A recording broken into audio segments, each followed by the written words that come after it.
নমস্কার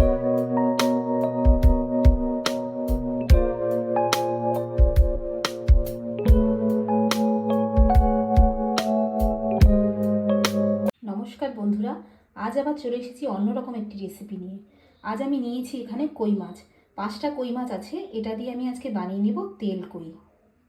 খুব সামান্য উপকরণ দিয়েই তৈরি করব আজকের তেল কই।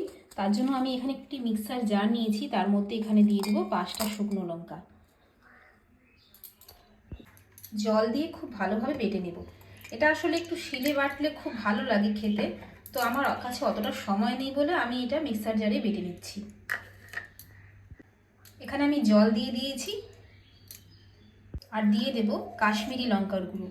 এটা কালারের জন্য দিয়ে দিচ্ছি, 1/2 চামচের থেকে একটু বেশি দিলাম। এটা খুব ভালোভাবে বেটে নেব। দেখুন খুব সুন্দর একটি কালার এসেছে। এখন এর মধ্যে প্রথমে দিয়ে দেব আমি একটু লবণ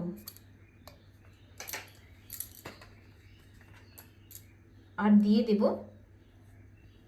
হলুদ গুঁড়ো।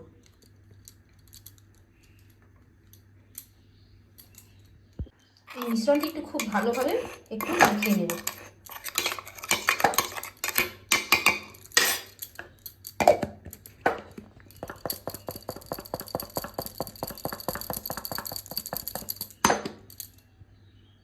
এখন এই বেটে রাখা মশলাটা মাছের উপর ছড়িয়ে দেব আর এটা খুব ভালোভাবে মেখে নেব। তার আগে এর মধ্যে একটু দিয়ে দেব সর্ষের তেল।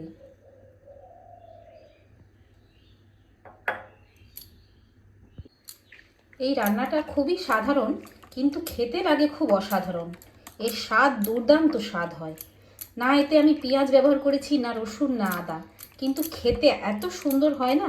বন্ধুরা যারা একবার বানিয়ে কোনোদিনও খাননি তারা একবার বানিয়ে খাবেন।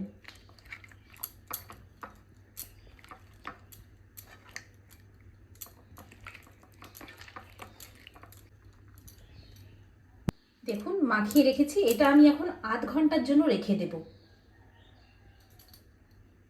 বন্ধুরা 1/2 ঘন্টা পর ফিরে এসেছি। এখন গ্যাসটা জ্বালিয়ে নিয়ে আমি রান্নাটা শুরু করে দেব। দিয়ে দিচ্ছি তেল, আর এটার নাম তো তেল কই, তাই একটু বেশি করেই দিলাম। বন্ধুরা কড়াই গরম হয়ে গেছে আর আমি এখানে তেল দিয়ে দিয়েছি, আর একটু বেশি করে দিয়েছি, কারণ এই রান্নাটার নামই তো তেল কই, একটু তেলটা একটু বেশি করেই লাগবে। দিয়ে দিচ্ছি প্রথমে কালো জিরে,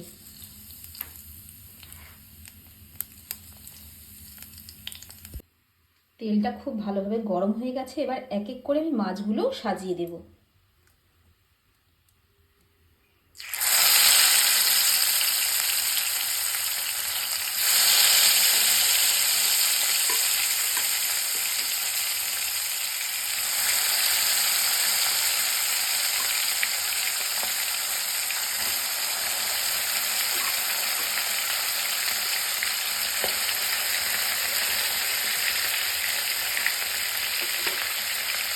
আর গ্যাসটা মিডিয়াম করে ঢাকা দিয়ে দিয়ে একটু সেদ্ধ করে নেব। এই মাছটা আসলে দুরকম পদ্ধতিতে রান্না হচ্ছে। একভাবে হচ্ছে সেদ্ধ হবে, মানে ভাপা হিসেবেও, আবার হচ্ছে ভাজা হিসেবেও। মানে আমি মাছটা ভেজেও নিচ্ছি, আবার হচ্ছে ভাপার মতো সেদ্ধও করে নিচ্ছি।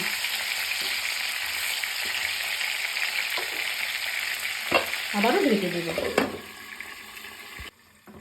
এবার ঢাকনা সরিয়ে দিচ্ছি, আর এই যে মেখে রাখা মশলাটা ছিল সেটাও ছড়িয়ে দেব।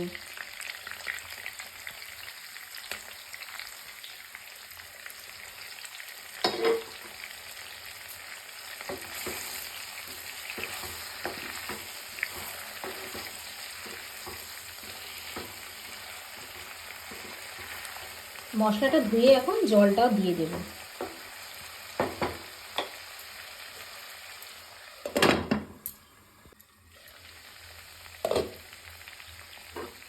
দিয়ে দিচ্ছি মশলা ধোয়া জল।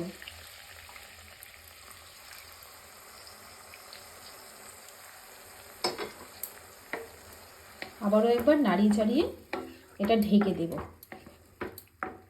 আর এটা খুব মিডিয়ামভাবে গ্যাসটা রেখে অল্প অল্প আঁচেই তৈরি করব।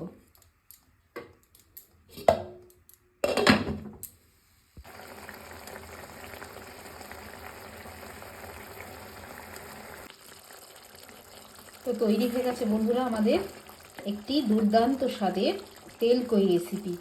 এখন ওপর থেকে দিয়ে দেব চিড়ে রাখা কাঁচা লঙ্কা আর দিয়ে দেব ধনে পাতা।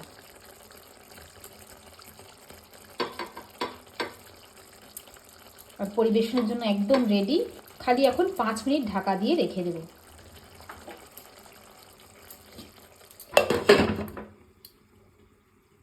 বন্ধুরা তৈরি হয়ে গেছে আমাদের তেলকই রেসিপি। আমি ওপর থেকে কাঁচা লঙ্কা আর ধনে পাতা ছড়িয়ে দিয়েছি আর এখন 5 মিনিটের জন্য ঢেকে রেখে দেব।